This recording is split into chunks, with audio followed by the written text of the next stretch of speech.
Αρχιμανδρίτης Σπυρίδων Μπιλάλης 1978-1974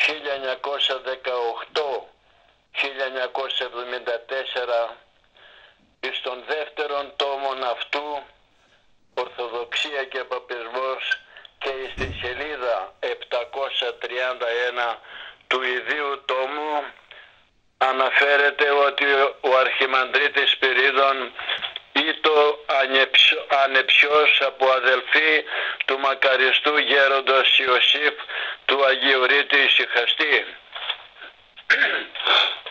Περί της Ορθοδοξίας ισχύει ο λόγος του Πνεύματος τέθηκα σε εις φως εθνών του είναι σε εις σωτηρία νέος εσχάτου της γης. Πράξεις κεφάλαιον 13 στίχος 47. Επί 20 αιώνας οι πολέμοι της αληθείας αγωνίζονται να αφανίσουν την Ορθοδοξία από προσώπου της γης. Η πολύμορφος και πολυσχηδής πλάνια χρησιμοποίησε ενός όργανα της εις τον αγώνα κατά της αληθείας τους πάντας. Ιουδαΐζουσε αιρέσεις ζήτησαν να νοθεύσουν την Ορθόδοξον πίστην. Οι προσκυνούντες τα είδωλα εθνικοί φιλόσοφοι έστρεψαν τον καλαμόντων εναντίον αυτών των θεμελίων της πίστεως. Ο Άριος, ο Μακεδόνιος, ο Νεστόριος, ο Ευνόμιος, ο Απολινάριος και πάντες οι γνωστοί και άγνωστοι αιρεσιάρχε, εσκοτισμένοι τη διανοία, εικονίστησαν να υποκαταστήσουν με τον ιόν της αιρέσεως των άπευθων χρυσών της Ορθοδοξίας. Οι Ρωμαιοκαθολικοί επί 10 ήδη αιώνας περιέρχονται γην και θάλασσαν δια των πρακτόρων της Παπικής Ουνίας, ζητούντες να προσιλητήσουν τους Ορθοδόξους και μεταβάλουν την Ορθόδοξον Εκκλησία εις απλούν εξάρτημα της πλανωμένης Παπικής Εκκλησίας.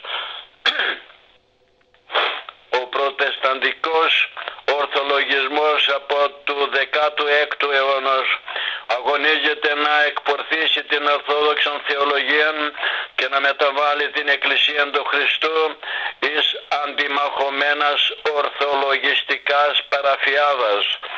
Ο οικουμενισμός, η μεγαλύτερα αίρεση του 20ου αιώνος, κηρύττουσα των δογματικών και θρησκευτικών συγκριτισμών και τίνουσα εις εν είδος πανθρησκείας δια της εξισώσεως των χριστιανικών ομολογιών και θρησκειών, αποτελεί την πλέον θανάσιμον απειλήν δια την Ορθοδοξία. Η Ορθοδοξία σήμερον κινδυνεύει και έσωθεν και έξωθεν. Εντός της Ορθοδόξου Εκκλησίας μεταπολεμικός εισήλθεν ο δούριος ύπος του οικουμενισμού και αναμένει των πνευματικών ύπνων πάντων των Ορθοδόξων ποιμένων και θεολόγων δια να θύσει και απολέσει προετοιμάζουν το έδαφος της εισβολής εις των παπισμών, των προτεσταντισμών και τους άλλους πολεμίους της Ορθοδοξίας. Έξωθεν η Παπική Ουνία και οι προτεστάντε μισιονάριοι αγωνίζονται ήδη επί αιώνας να εκπορθήσουν το οχυρόν της Ορθοδοξίας.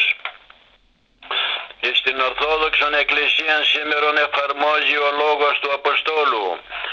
Έξωθεν μάχε, έσωθεν φόβοι. Δευτέρας προς Κορινθίους κεφάλαιον 7 στίχος 5. Ο Ιερός Κλήρος, ο φυσικός φρουρός της Ορθοδοξίας, καλείται να δώσει την μάχη εναντίον των εσωτερικών και εξωτερικών εχθρών της Ορθοδόξου πίστεως και να μην υποκύψει στην φωνή των σιρήνων του οικουμενισμού, συσχηματιζόμενος το αιώνι τούτο. Προς Ρωμαίους κεφάλαιον 12 στίχος 2. Ο Ορθόδοξος λαός, ο υπερασπιστής της θρησκείας των πατέρων του, ας αγρυπνεί επιμένουν την πίστη τεθεμελιωμένος και εδραίος και μη μετακινούμενος από τις ελπίδες του Ευαγγελίου. Κολασσαής κεφάλαιον 1 στίχος 23. Οι επίσκοποι, οι δοθέντες παρακυρίου ως σκοποί το οίκο Ισραήλ Εζεκιήλ κεφάλαιον 3 στίχος 16. Ας αναλογιστούν την φοβεράν ευθύνη των έναντι του Θεού, εάν υπνώσουν ή καταθέσουν τα όπλα εν ώρα κρισίμου μάχης κατά των ποικίλων πολεμίων της Ορθοδοξίας. Οι καθεύδοντες επίσκοποι ας ακούσουν τον λόγον του ψαλμοδού. Ούν εις τάξη ουδέ υπνώσιο φυλάσσον τον Ισραήλ. Ψαλμός 120, στίχος 4. Αλλά και οι καθηγητές των Ορθοδόξων θεολογικών σχολών έχουν ιερότατον χρέος να αγωνιστούν κατά των ποικίλων ρευμάτων του οικουμενισμού, του φιλελευθερισμού και του δογματικού συγκριτισμού.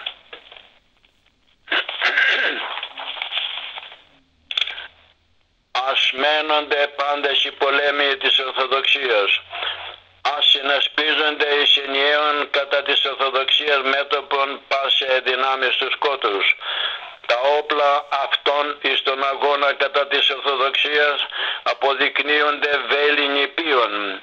Ψαλμός 63 στίχος 8.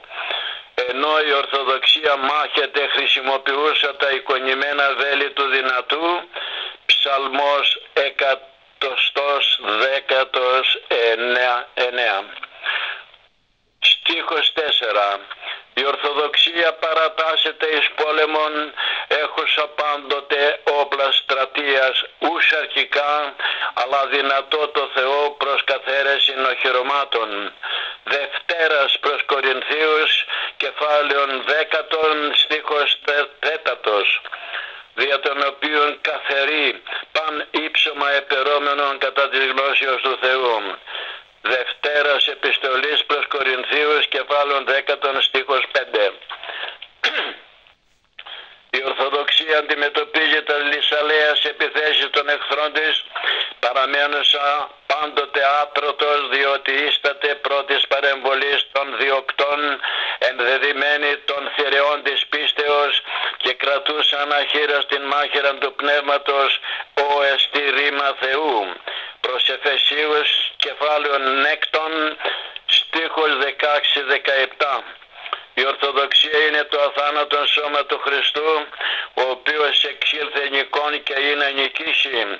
Αποκάλυψης κεφάλαιον 6, στίχος 2. Η Ορθοδοξία αποτελεί οργανική και αδιάσπαστα συνέχεια της μιας Αγίας Καθολικής και Αποστολικής Εκκλησίας, περί της οποίας προεφήτευσε ο Κύριος και είπεν «Και πήλε άδου ου κατησχίσουσιν αυτής». Ματθαίος κεφάλαιον 16, στίχος 18. Η Ορθοδοξία καλείται σήμερον εν το προσώπο των επισκόπων, ιερέων, διακόνων, μοναχών, θεολόγων και πάντων των πιστών να διασαλπίζει ως και εν το παρελθόντι μετά παρησίας το θείον και αιώνιον και αναλύωτον πιστεύω της και να προβάλλει την έκπαγλον πνευματική καλονήν της αμομήτου διδασκαλίας της, απελέγχουσα πάσα στας περί την πίστην, την λατρεία και την κανονική τάξην πλάνας της παπικής εκκλησίας, η οποία ως ημέρα κυλιδούται περισσότερον εκ των ρήπων των παπικών κακοδοξιών.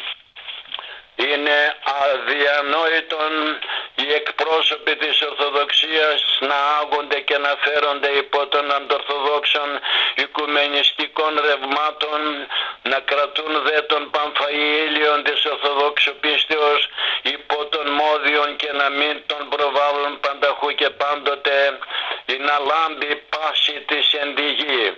Ματθαίος κεφάλαιον 5, στίχος 15. Είναι ανάγκη να πάψουν οι ανώτατοι εκκλησιαστικοί άρχοντες να σιγούν περί της Ορθοδοξίας ή να προβαίνουν εις απαραδέκτες δηλώσεις, οι οποίες θέτουν εν αμφιβόλο τα ορθόδοξα φρονήματά των. Αλλά και ο Ορθόδοξος λαός, ο άγρυπνος υπερασπιστής της θρησκείας των πατέρων του, πρέπει να διακρίνει την φωνή των γνησίων ποιμένων εκ της φωνής των αλωτρίων, διότι τα λογικά πρόβατα του Χριστού αλωτρίο ου μη ακολουθήσωσιν, αλλά φεύξονται από αυτού, ότι ουκ είδασε των αλωτρίων την φωνήν. Ιωάννου κεφάλαιον 10 στίχος 5. Πιστεύουμε ακραδάντως ότι η Ορθοδοξία δεν θα πάψει ποτέ μέχρι τη συντελεία των αιώνων, αναμεταδίδουσα πιστός τα θεόπνευστα ρήματα των αλλιέων της Γαλιλαίας και τα θεία δόγματα των θεοφόρων πατέρων, οι οποίοι το θείο πνεύμα της συνδιασκεψάμενοι θεογράφος διεχάραξαν το ουράνιο και σεπτών σύμβολων, μελωδήσαντες εν μέσω της Εκκλησίας μέλος εναρμόνιων θεολογίας και εξφενδονήσαντες του της Εκκλησίας πληρώματος, τη σφινδώνει τη του πνεύματος, τους βαρύς και λιμώδεις λύκους της αιρέσεως. Πιστεύουμε ακόμη ότι ο Ορθόδοξος Ιερός Κλήρος και ο πιστός λαός, προσκολλημένοι στην Αγία Γραφήν, την Ιεράν Παράδοση και στους αγρυπνούντας πάντοτε επί των επάλξεων της Ορθοδοξίας Αγίους Πατέρας, μετά του Ιωσήφ του Βρυενίου, να αναφωνούν το νικητήριον πεάνα της Ορθοδόξου πίστεως, ουκ απαρνησόμεθα σε φίλη Ορθοδοξία. Ορθόδοξος ελληνικός κλήρος και λαός, ας μη λησμονεί ποτέ ότι η Ορθοδοξία υπήρξε πάντοτε το αλεξικέραυναν του ελληνικού έθνους, το οποίο απεδίωξε μακράν της Ελλάδος τους κεραυνούς όλων των εθνοκτόνων αιρέσεων. Εάν η Ελλάς ομιγέννητο ενδώσει στο κήρυγμα του παπικού και προτεσταντικού οικουμενισμού, θα ευρεθεί επί γης αλωτρίας, που δεν θα μπορεί πλέον να ψάλει την παναρμόνιον οδύν της Ορθοδοξίας.